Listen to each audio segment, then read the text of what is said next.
Hey, what's up you beautiful feckers, how you all doing? Now this is Harrow, our priest frame, our suffragan, our energy restoring, shield sacrificing, boom headshot making, chain casting, warframe that enjoys whipping himself into a frenzy.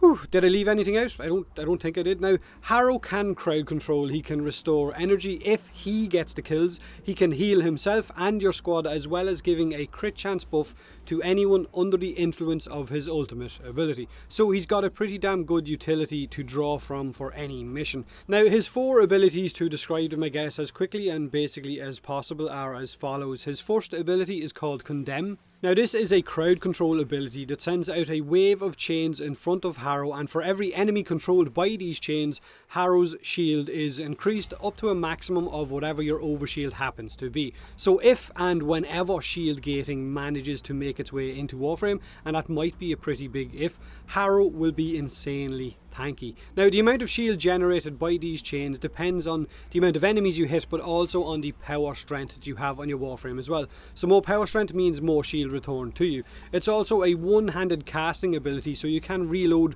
while you cast those chains if shit gets a little bit hectic. Now his second ability is called Penance, and this is where Harrow will whip himself like a fucking madman and sacrifice his shield and overshield to give himself a reload and a fire rate buff, but it also allows him to heal himself and teammates whenever he deals damage to enemies. So if your teammates are within 50 meters of you, which is the affinity range, then you should be able to keep them topped off on health simply by dealing damage once Penance is active. Now the duration of Penance up until yesterday could infinitely scale, so you could keep whipping yourself and sacrificing your shields to have a 5, 6, 7, 8 minute penance buff or longer, but they removed that in a hotfix last night and it now has a 60-second cap, which I guess is still good, but maybe a little bit longer than 60 would have been nice as well. But it still means that you will be able to heal yourself and your teammates, as well as having a reload and a fire rate buff for the duration of penance, whether it's 30 seconds or 60 seconds or whatever. Now the duration of your penance scales with the amount of shield that you sacrifice, so a little over 3000 shield, I think it's 3200 or something like that. If you sacrifice that, you will get the full 60 seconds, but it also stacks, so you can sacrifice your shield more than once in order to hit that duration cap. So if you cast chains after you've sacrificed your shield, you of course will get shield back, then sacrifice it again up until you eventually have that 60-second duration. And I'll be honest, the reload buff from Penance on weapons like say my Vectus Prime is so feckin' nice. It means you can fire off shots so damn quickly. Now his next ability is Thurible. It's just Thurible, really Thurible, and I'm sorry, I do apologise. It's his energy regen ability, where he swings his Thurible around himself for however long you want to cast it for, and the longer that he casts it for, the more energy he will eventually regen when he gets kills, or it will be multiplied by 4 times if he gets a headshot kill. So if you were to cast it to say regen 10 energy per kill, then you will get 40 energy per kill on a headshot kill. This can regen energy at an insane rate depending on how long you want to channel it for, but it is a little bit flawed when running in squads, especially in public matches, and I will go over that a little bit later. Now power strength affects the amount of energy regenerated, and the range affects how large your radius is going to be around your Harrow for teammates to make sure they're inside it in order to benefit from that energy regeneration. Now once this ability is active, every time you get a kill, the amount of energy returned to you will appear on the bottom right hand side of your screen, which hopefully you're seeing on screen right now if I've remembered to put it on. And with the right amount, getting loads of kills in quick succession will see you topped off on energy in no time whatsoever. Now Harrow's ultimate ability is called Covenant. Covenant will make you and your squad immune to damage for a period of time, and in doing so it will also absorb that damage and convert it into a crit chance buff, which scales depending on how much damage you actually absorbed. So if you absorb more damage, you're going to get a higher crit chance.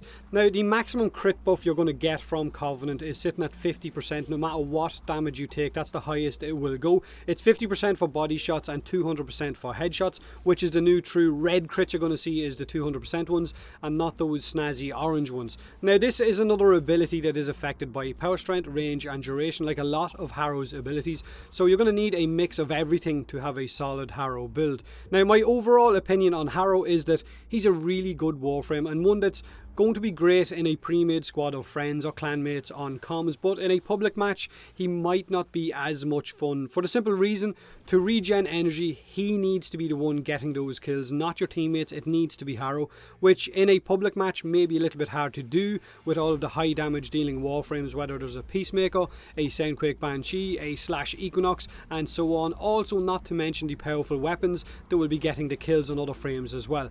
Also, to heal your teammates, Harrow is the Warframe that needs to be dealing damage to those enemies. So if there's no enemies around and they're all dead, then you're not going to be able to heal anyone up. But honestly, they're the only real negatives that I can find for Harrow right now. Maybe in a week or two, I might have one or two more when I've spent a bit longer actually playing him. Now, like I said earlier, if or whenever shield gating makes its way into Warframe, soon TM, Harrow could be the GOAT. He could be a great frame and the potential to be insanely tanky, but shield gating didn't make it into the update this time around, and they did mention that they're still discussing it and talking over whether or not to implement it into the game, so it may very well never make it into the game. Only time will tell. Hopefully it does. Now, Harrow's drop locations are in this video's description, and you guys also asked me for my reaction to the Harrow quest in the last video I uploaded. I didn't want to talk over it, so I just uploaded the quest on its own, but if you really want to know how I felt about the quest, and this is spoiler free so you don't have to turn off, honestly I really enjoyed the quest up to a point. The eeriness of the music and the dialogue was great, but that last part of the mission, the fight in the area with the chains, you know what I'm on about if you've done the quest. I fucking hated that bit. I thought it wasn't a fun battle, it was just tedious more than anything else, and it kind of dragged it out a little bit. But the surprise right at the very end was really, really good. But by all means, let me know in the comment section below what you thought of the quest, whether you enjoyed it or not.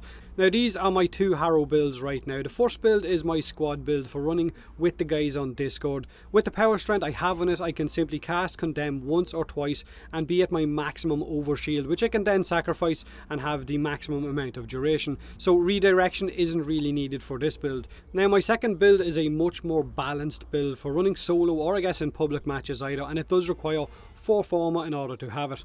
Now, like I said earlier, let me know in the comment section below what you think of Harrow, and of course of his quest as well. What you like about him, what you maybe would change if you could as well. Don't forget to hit that like button if you enjoyed the video, subscribe for more Warframe, and as always, thanks very much for watching.